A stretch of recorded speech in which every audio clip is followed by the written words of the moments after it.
Eu saúdo a você que vai assistir esse vídeo com a graça e a paz do Senhor Jesus. Deus lhe abençoe. Eu vou falar nesse vídeo sobre 3 temas. Jardim do Éden, a Arca da Aliança de Deus. Aonde estão esses dois? O Jardim do Éden e a Arca da Aliança de Deus. Aonde estão? E a terceira pergunta é: Jó teve duas esposas, 2 mulheres?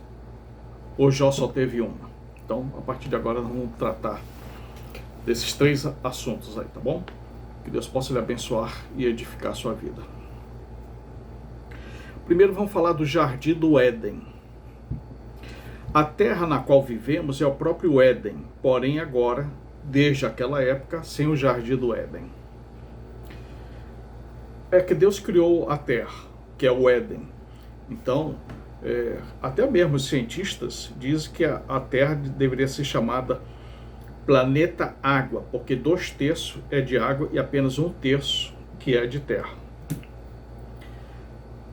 Poderia ser chamado planeta Éden, porque isso aqui que nós estamos vivendo é o Éden.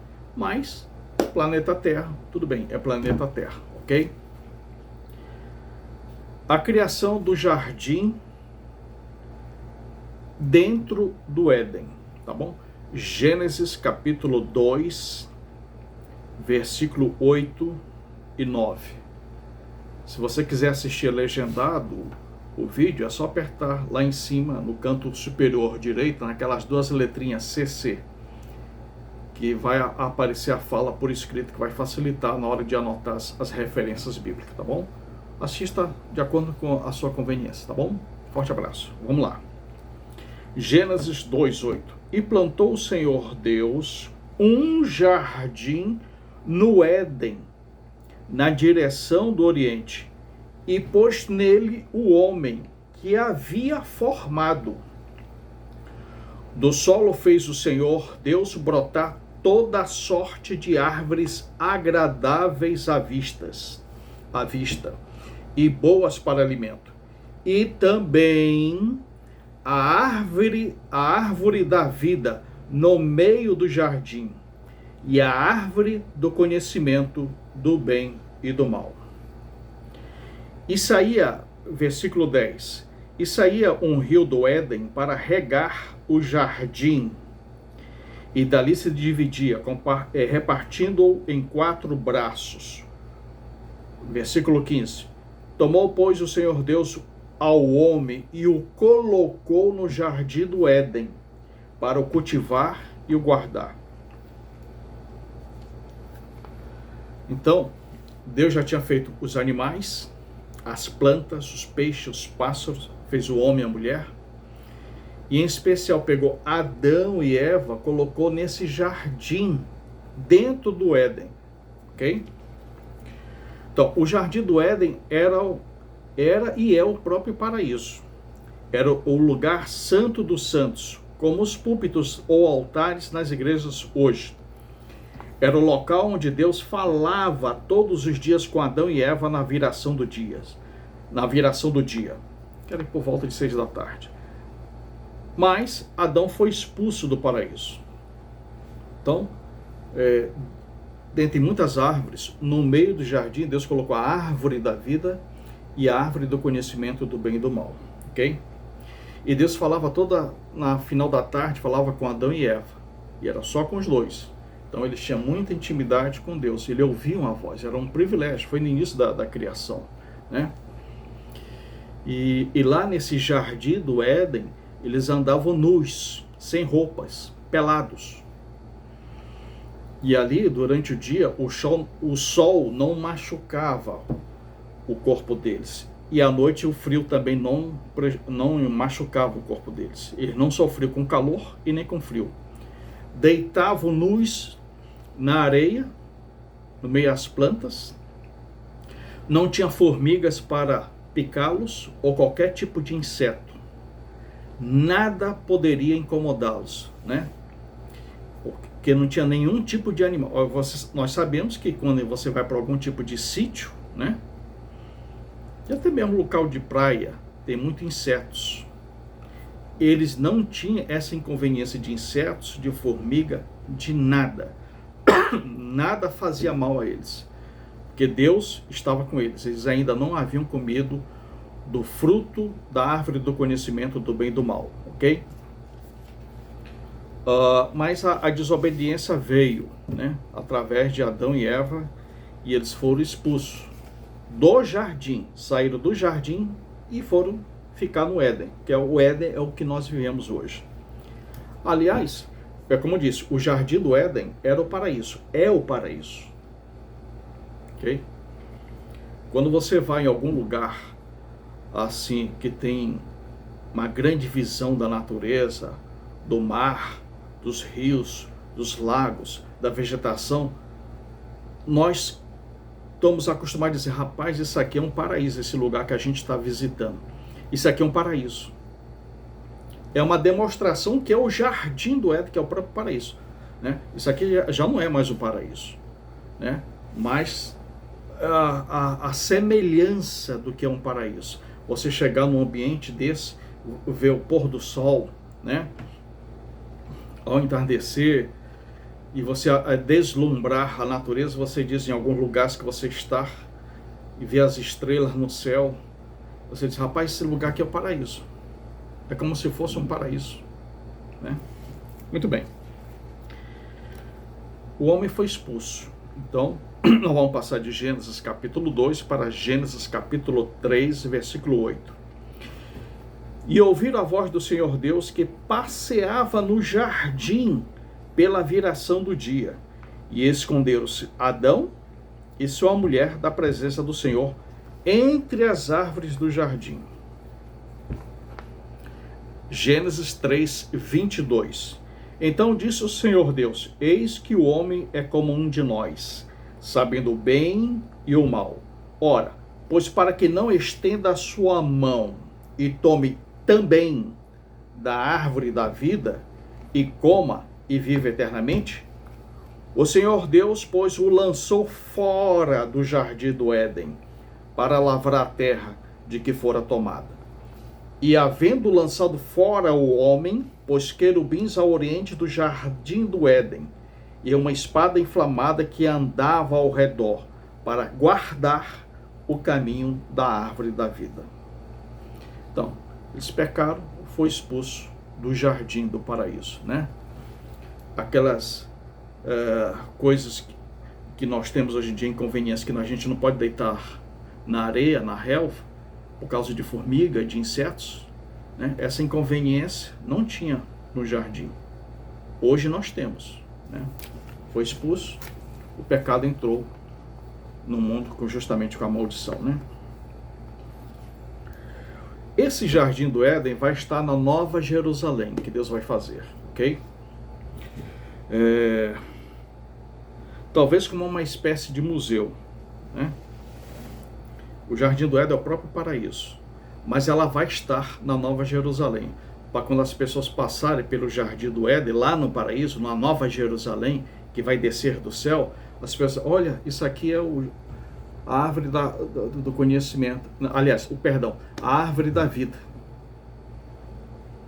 Então, vai servir tipo memorial, mas vai servir de alimento também. Vamos ver aqui agora. Apocalipse capítulo 21, versículo 1. E vi um novo céu e uma nova terra, porque já o primeiro céu e a primeira terra passaram, e o mar já não existe. E eu, João, vi a santa cidade, a nova Jerusalém, que de Deus descia do céu, preparada como uma esposa adornada para o seu marido. 21:10, Apocalipse. E levou-me em espírito a um grande alto monte, e mostrou-me a grande cidade, a santa Jerusalém, que de Deus descia do céu. Muitos acreditam, ou alguns acreditam, que essa terra aqui, que é o Éden, que vai ser reformada. Mas quando nós analisamos Apocalipse, o sol, a lua, as estrelas, a terra, tudo vai se chocar, tudo vai explodir, vai pegar fogo, vai ser destruído. Aí eu pergunto, será que Deus não tem poder para criar um novo céu, uma nova terra? Tem, Mas tem alguns que acreditam que isso aqui vai ser reformado, que como se Deus não tivesse poder mais de criar um novo céu, uma nova terra, que isso aqui, ele vai reformar isso aqui.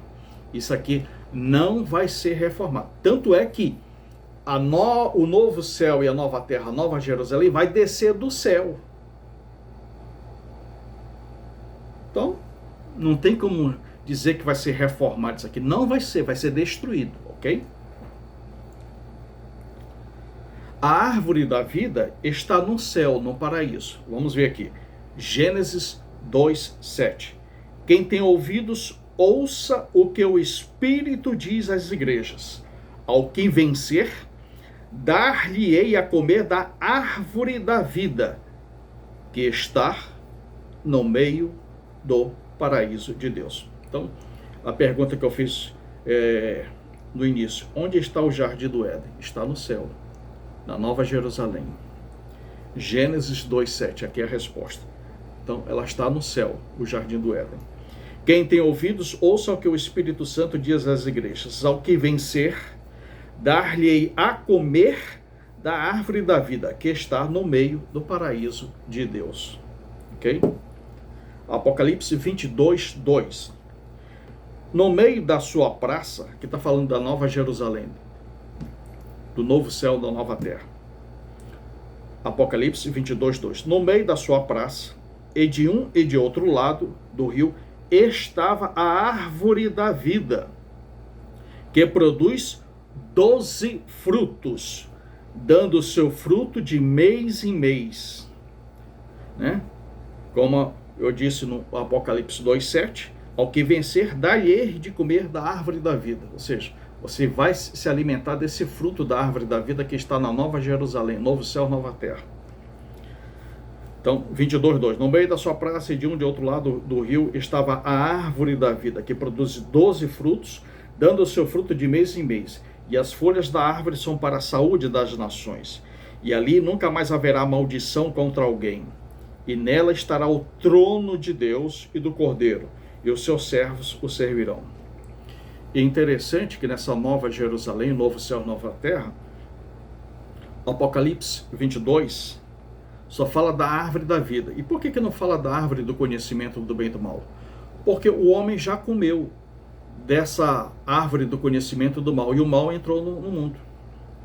Quando estivermos, é o desejo que todos nós estejamos lá no céu, no paraíso, quando estivermos comendo a árvore da vida, nós já experimentamos o pecado. Só que lá no céu não vai ter mais pecado, ok? Assim como a criação dos seres angelicais, né, os anjos, 2/3 ficaram obedientes e 1/3 se rebelaram, né? Então, esses 1/3 que se rebelaram, que experimentaram o mal, né, sabe que existe o bem. E os 2/3 que observaram 1/3 sendo expulso, ele sabe também o bem e o mal.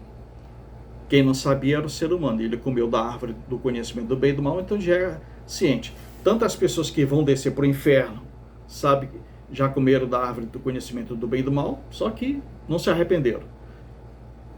E as pessoas que estão no céu, no paraíso, na Nova Jerusalém, né, se arrependeram. Então também já conhece o que é o bem e o mal, ok? Então lá não vai ter necessidade dessa árvore do conhecimento do bem e do mal no paraíso, no Jardim de Deus, porque já experimentamos isso e já conhecemos o que é o bem e o mal. Então só vai ter a árvore da vida que vai nos alimentar durante o ano todo. Amém? Graças a Deus. Então, a primeira pergunta, Jardim do Éden, aonde está? Está no céu, na Nova Jerusalém, tá? No paraíso. Muito bem. Agora vamos falar sobre a Arca da Aliança de Deus. Onde ela está, né? Que foi a pergunta. Agora, não confundir a Arca da Aliança com a Arca de Noé, tá bom?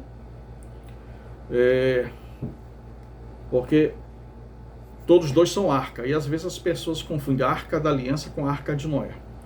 A Arca de Noé é um navio de madeira de quase 150 metros de comprimento.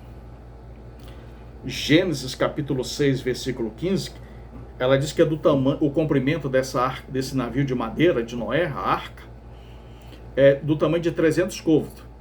E a medida do côvado, antigamente, era a medida da ponta do dedo até o cotovelo. Dependendo do tamanho do homem, mas uma média dava 50 centímetros. Então, 300 côvados, 150 metros de comprimento, né? Enquanto que a Arca da Aliança era um objeto do tamanho de um sofá, de 2 a 3 lugares. Um objeto pequeno, muito pequeno em relação ao navio de madeira. Então, era um objeto pequeno, a Arca da Aliança. E a Arca da Aliança do Senhor tem dentro dela as 2 tábuas de pedra dos 10 mandamentos.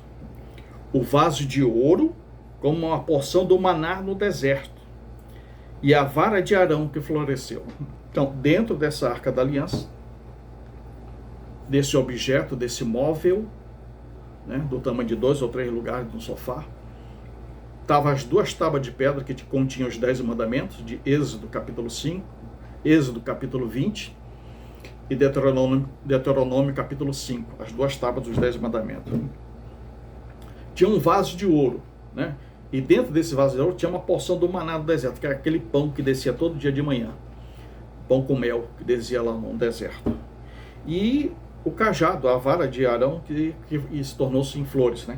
Que ela floresceu, tá bom? Muito bem. O objeto em si, a Arca da Aliança, é uma grande bênção que simbolizava a presença de Deus.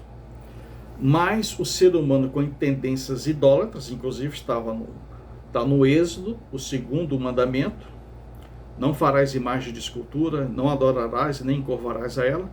O homem justamente pecou contra Deus, né? Vamos observar aqui. A idolatria é um dos pecados mais graves e combatidos pela Bíblia Sagrada, e que mais aborrece a Deus. E ela também os que as pessoas mais praticam teimosamente, trocando o Criador por uma criatura, animada ou inanimada, objeto ou coisa em formas de anjos, pessoas, animais, plantas, astros e estrelas. Estes objetos de adoração, culto, devoção, reverência e veneração idólatra exercem a função de um falso Deus, de um ídolo, abandonando o verdadeiro Deus, que é espírito, que não é uma matéria tangível e visível. Um objeto que Deus mandou construir, que simbolizava a presença dele. As pessoas estavam começando a confiar no objeto e não no Deus invisível. Porque Deus, você não pode pegar e nem ver Deus. Ele é invisível e impalpável. Mas o ser humano tem a tendência de ele quer pegar, ele quer ver, quer sentir, né? 1 Reis, capítulo 8, versículo 27. Mas, na verdade, habitaria Deus na terra? Os céus e até o céu dos céus não te podem conter, quanto menos esta casa que eu edifiquei.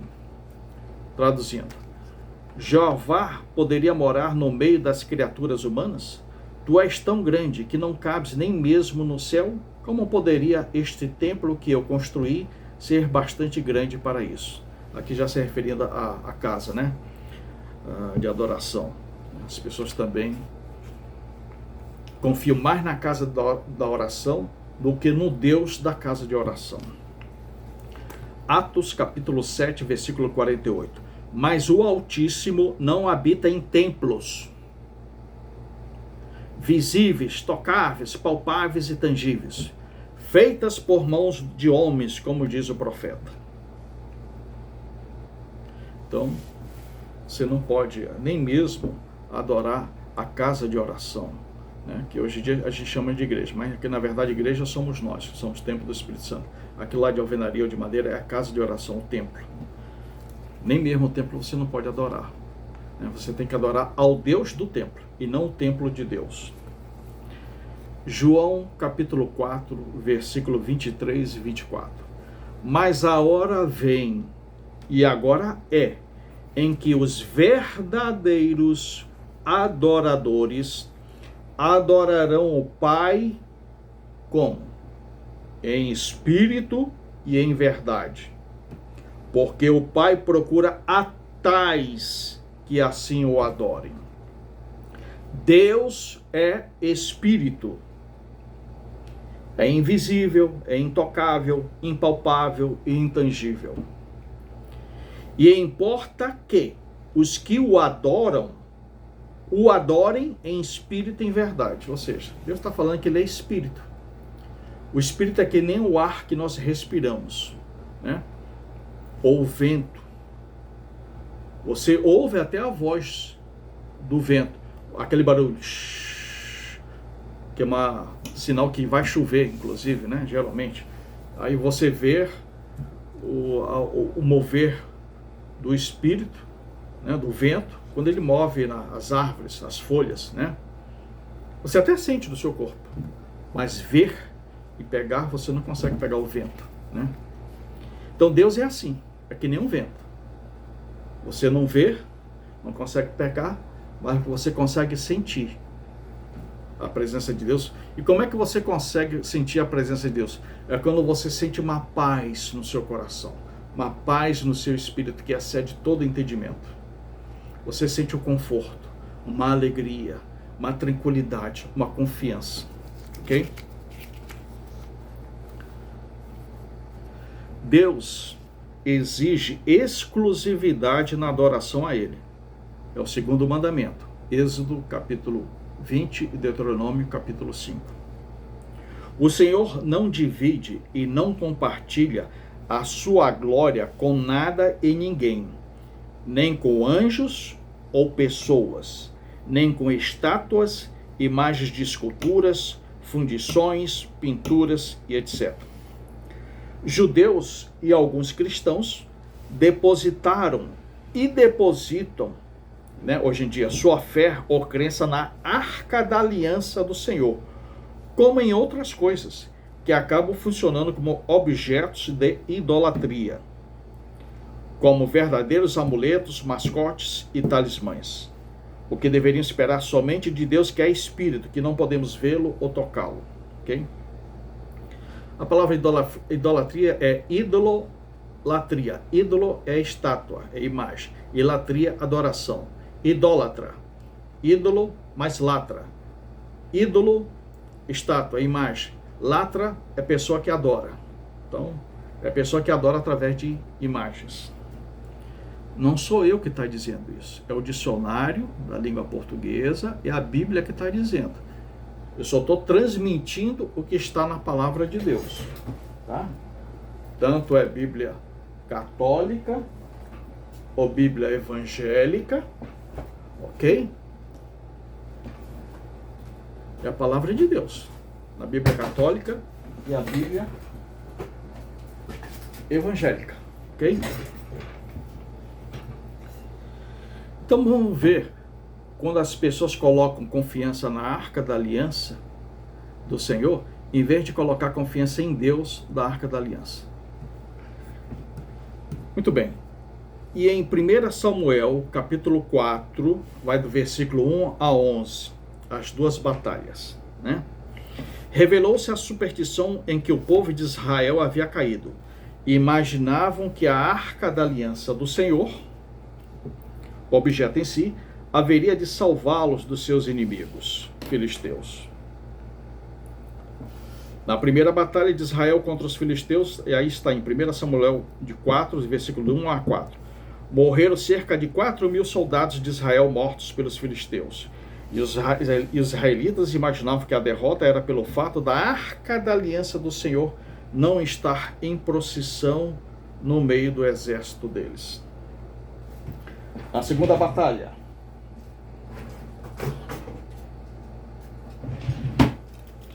De Israel contra os filisteus. 1 Samuel 4, 10 a 11. Morreram de Israel 30.000 hebreus mortos pelos filisteus. Deus permitiu que perdesse a guerra e a Arca da Aliança do Senhor, para que todo o povo de Israel e cristãos aprendessem a dura lição de confiar nele somente em espírito e em verdade, e não na Arca da Aliança do Senhor, que é um objeto inanimado sem vida. A nossa fé tem que estar depositada no Senhor da Arca da Aliança, e não na Arca da Aliança do Senhor. A nossa fé tem que estar depositada no Deus da criação das coisas visíveis e invisíveis, e não na criação das coisas visíveis e invisíveis de Deus. Então, o povo de Israel foram para a guerra com os filisteus, e eles pensavam, vamos simbolizar que esse grampeador é só uma simbologia, representasse o objeto como se fosse a arca da aliança do Senhor. Então, o povo de Israel, quando foi para a guerra contra os filisteus, no primeiro combate, eles foram sem a arca, foram sem nada, perderam a guerra. E eles imaginam, já sabemos porque nós perdemos a guerra, e perdemos 4.000 soldados. Por quê? Porque a arca não estava no meio dos nossos exércitos. Vamos pegar essa arca, vamos botar no meio dos nossos exércitos e vamos a segunda vez pelejar contra os filisteus. E assim foram. Aí eles botaram a confiança no objeto em si. Porque não adianta você colocar a fé no objeto se a pessoa está toda errada, toda cheia de pecados, cheia de vícios, né? Cheia de iniquidades, injustiça. É o que estava acontecendo com o povo de Israel. Mas eles achavam que pegar o símbolo da religião e ir para a guerra com esse símbolo, que eles iriam vencer. E o que aconteceu? Para Deus dar uma dura lição, na primeira guerra eles perderam 4.000 soldados. E isso eles estavam sem a Arca da Aliança. Foram para o segundo combate. A perca foi maior, foi de 30.000 soldados. A primeira perderam 4.000 sem a arca, com a arca perderam 30.000 soldados. Porque era para as pessoas de Israel, e até mesmo nos dias de hoje, as pessoas confiarem no Deus da Arca da Aliança. Porque muita gente está confiando na Arca da Aliança de Deus, fazendo o caminho invertido, ao contrário, né?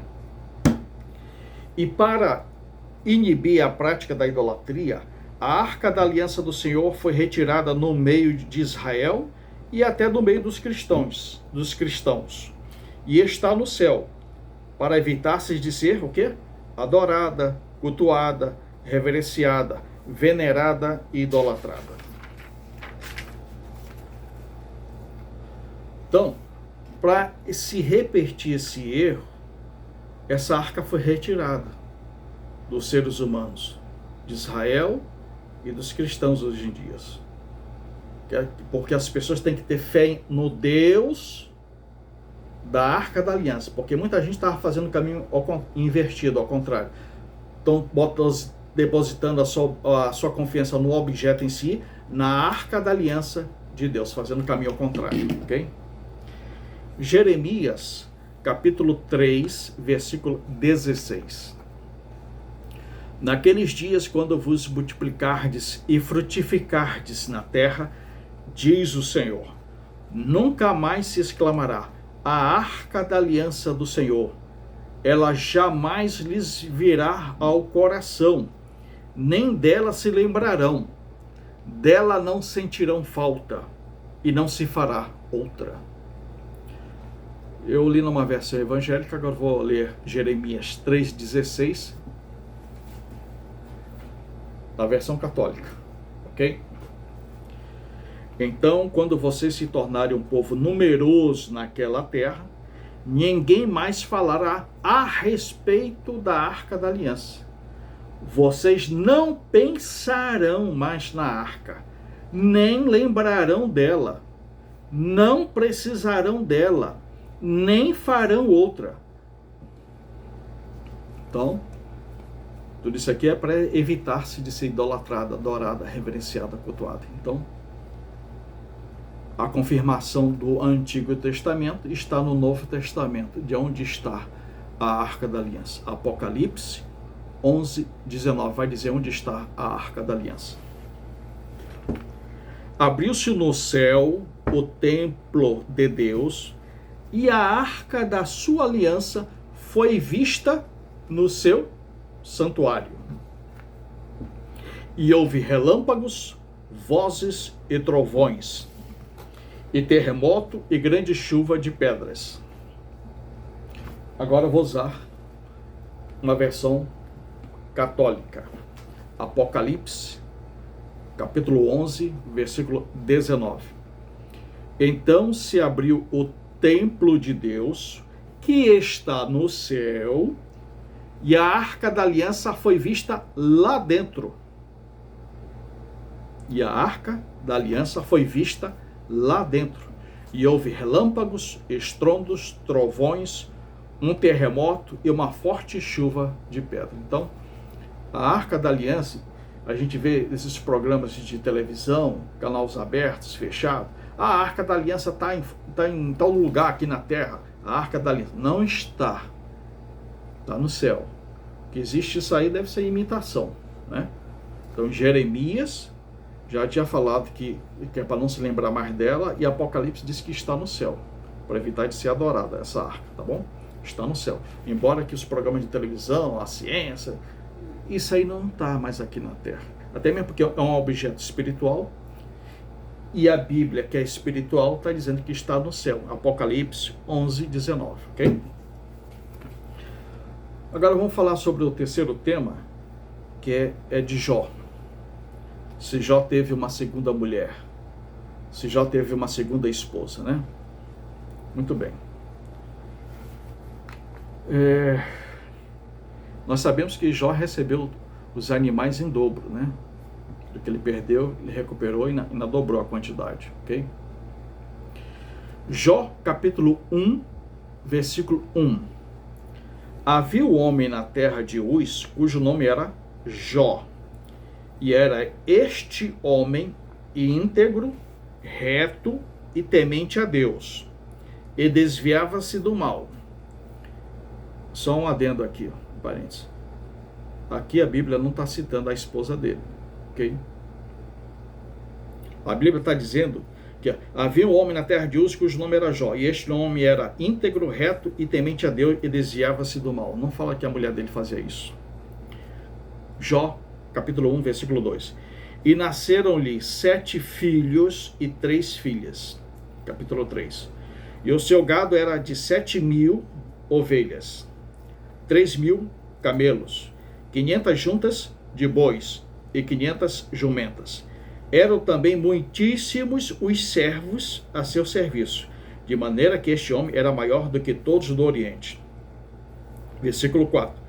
E iam seus filhos à casa uns dos outros e faziam banquetes, cada um por sua vez, e mandavam convidar suas 3 irmãs a comerem e beberem com eles.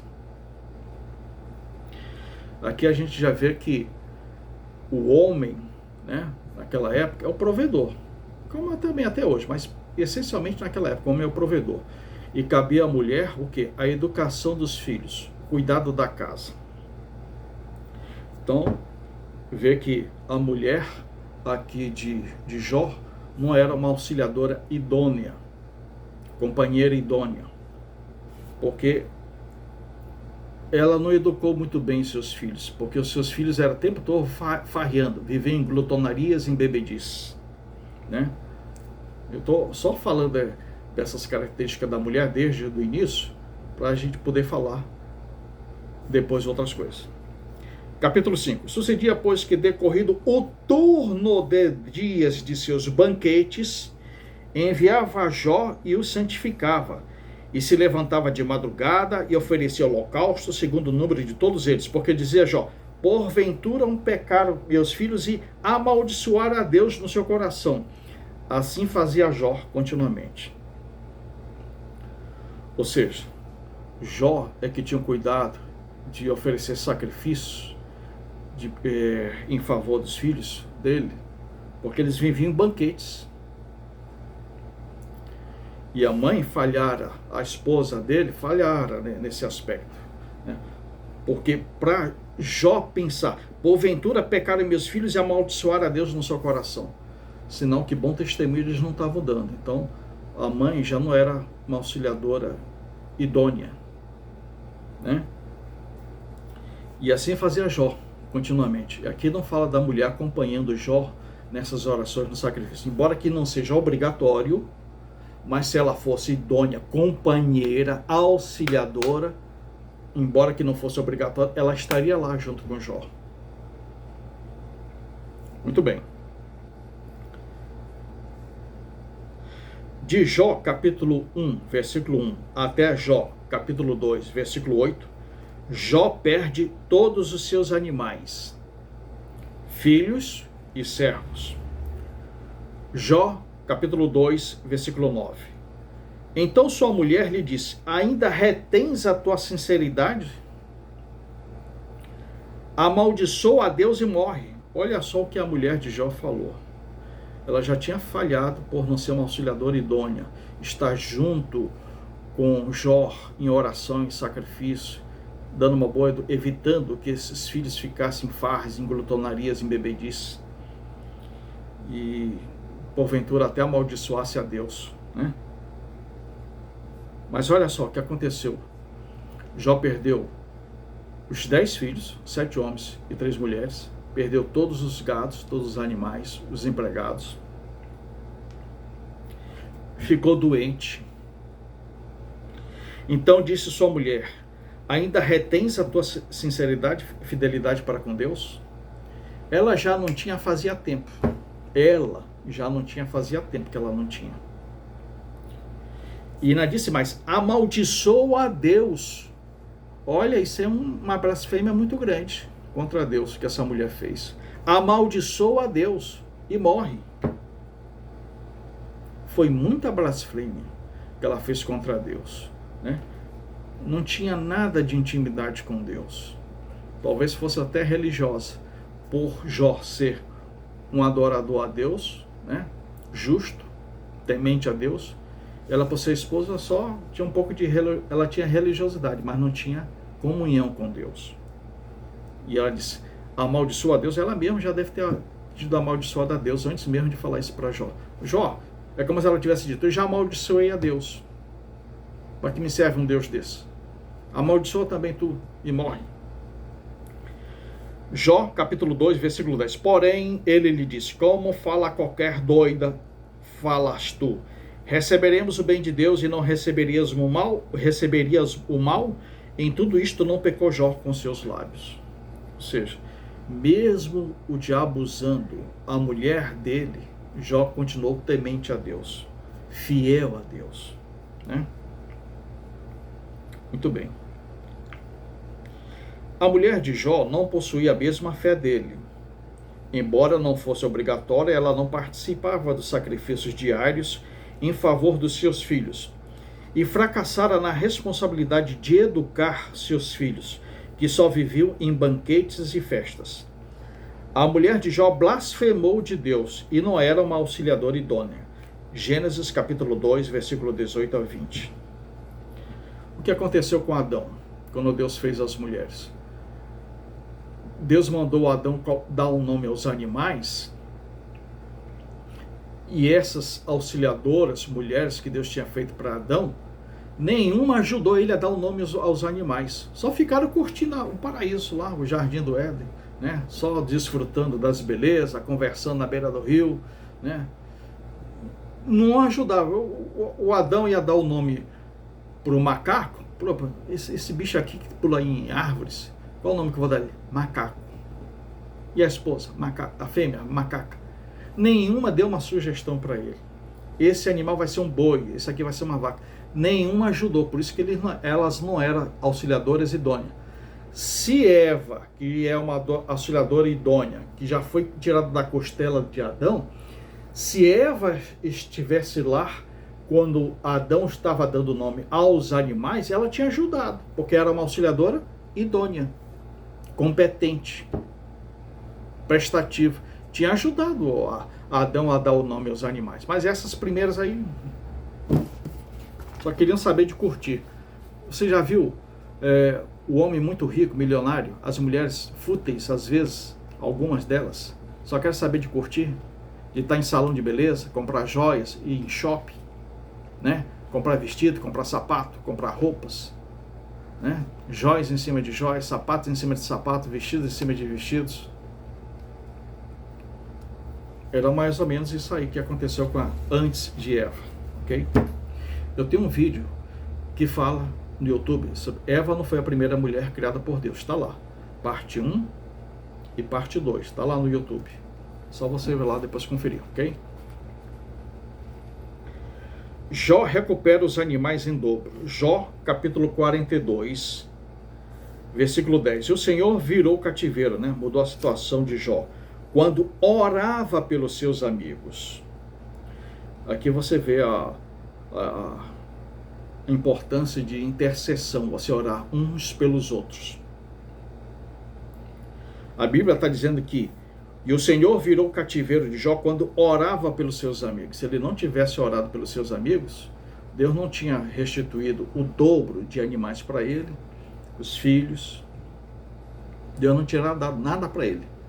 Mas como ele perdoou os amigos, né? Oração do Pai Nosso: e perdoai as nossas ofensas, assim como nós perdoamos aos nossos devedores. Como ele perdoou e orou pelos seus amigos, Deus mudou a situação dele e dos amigos, ok? E o Senhor acrescentou em dobro a tudo quanto Jó antes possuía. Versículo 12. E assim abençoou o Senhor o último estado de Jó mais do que o primeiro, pois teve 14.000 ovelhas, antes tinha 7, e 6.000 camelos, antes tinha 3, e 1.000 juntas de bois, antes tinha 500, e 1.000 jumentas, antes tinha só 500. Versículo 13. Também teve 7 filhos e 3 filhas. A mesma quantidade de filhos que ele tinha antes, ele voltou a ter. Versículo 15. E em toda a terra não se acharam mulheres tão formosas como as filhas de Jó. Ou seja, as 3 filhas de Jó, da segunda remessa, foram mais bonitas do que da primeira. A Bíblia não diz se Jó teve segunda mulheres, teve uma segunda esposa. Mas como ela diz, amaldiçoa a Deus e morre, ela blasfemou de Deus, né? Não tinha intimidade com Deus, muito provavelmente não foi ela que deu esses outros 10 filhos a Jó. Provavelmente foi outra mulher que Deus colocou. Botou tudo novo, botou outra mulher que pudesse ser uma auxiliadora idônea e saber educar os seus filhos. Tanto é que Jó 42, 15. Em toda a terra não se acharam mulheres tão formosas como as filhas de Jó. E seu pai lhes deu herança entre seus irmãos. Ou seja, as primeiras, os 10 filhos, as 3 mulheres não tinham direito à herança. Mas essa segunda esposa, né? Na hipótese dessa segunda esposa, soube educar os seus filhos, que não viviam mais em banquetes, em glutonarias, em bebedices, em farras, né? Não havia necessidade de Jó estar intercedendo, né? Olha, talvez, pelo que eu conheço, talvez tenha amaldiçoado a Deus em seus corações, né? Isso já não aconteceu com esses outros 10, porque essa segunda mulher, hipoteticamente, soube educar. E as mulheres nasceram tão bonitas, e por dar um bom testemunho, se elas não fossem umas filhas obedientes e tementes a Deus, o Jó não tinha dado a herança, entre elas, porque pela lei elas não tinham direito à herança, por serem mulheres. Mas aqui, essas segundas 3 mulheres, Deus deu herança para elas, entre os seus irmãos, provavelmente pela boa educação que essa segunda mulher, por ser uma auxiliadora idônea, uma companheira idônea, uma excelente educação, deu esses 10 filhos, soube dar, né? Versículo 16. E depois disso viveu Jó 140 anos, e viu a seus filhos e aos filhos de seus filhos até a 4ª geração. Bom, aqui o texto está dizendo, versículo 16, e depois disto viveu Jó 140 anos, e viu a seus filhos e aos filhos de seus filhos até a 4ª geração. Que provavelmente o tempo para ele viver, que Deus iria determinar, era apenas de 70 anos. Deus deu mais 70 anos, deu mais 10 filhos, 7 homens e 7 mulheres. Em relação aos animais, Deus deu o dobro. Em Gênesis capítulo 6, versículo 3, diz assim: porém os seus dias serão 120 anos, né, antes do dilúvio. Jó viveu na época de Abraão. Então, antes do dilúvio, o tempo de vida do ser humano, no início da criação, era quase 1000 anos, que Matusalém viveu 969 anos. Ali pelo período do dilúvio, né? Antes de acontecer o dilúvio, Deus disse: olha, vai ser só 120 anos, porque há muito mal no ser humano. Já no Salmo 90:10 diz assim, diz que o tempo de vida do ser humano é de 70 a 80, ou seja, no início da criação, Matusalém viveu 969 anos, Adão viveu 930, próximo do dilúvio, já lá na iminência do dilúvio, Deus disse: não, vai ser só 120 anos, porque é muito tempo viver quase 1000 anos, é muito mal no ser humano, vai viver só 120 anos. Quando chegou no Salmo 90, disse: olha, o ser humano só vai viver de 70 a 80 anos. Diminuiu. Hoje, já passado mais de 2000 anos, qual seria o tempo médio de vida do ser humano que Deus se agradaria? Então, provavelmente Jó, o tempo dele só era para viver só 70 anos, né? Porque ele viveu depois do dilúvio. Então, só era, provavelmente, depois do dilúvio. Então, o tempo de vida dele só era 70 anos. E Deus deu 140 anos, né, com qualidade. Em relação ao ser humano, se a perspectiva de vida de Jó era de 70 anos, então ele viveu 140 anos. Teve outra mulher e teve outros 10 filhos. E em relação aos animais, literalmente teve tudo em dobro. Então, tudo que Jó recebeu em dobro foi em relação aos animais, ok? Em relação aos animais, às ovelhas, aos camelos, aos bois, às jumentas, que foram os animais. Em relação aos seres humanos, foi restituído os 10 filhos, e muito provavelmente porque a primeira amaldiçoou a Deus, né? E não mandou Jó amaldiçoar a Deus também. Naturalmente, a Bíblia não fala que teve a segunda mulher, mas pelo conhecendo um pouco de Bíblia, a hipótese é que houve uma segunda mulher, ok? Então, espero que esse vídeo tenha abençoado você. Me ajude dando joinha, clicando no joinha para dar engajamento na plataforma. Clique em inscrever-se no canal. Quando você clicar, vai aparecer inscrito no canal. E compartilhe com seus contatos, se você gostou, para evangelizar outras pessoas também, tá bom? Então, Eva não foi a primeira mulher criada por Deus. Parte 1, parte 2 está lá no YouTube. Confira lá também, tá bom? E outros vídeos mais. Que Deus possa lhe abençoar ricamente, em nome do Pai, do Filho e do Espírito Santo. Amém. Graças a Deus.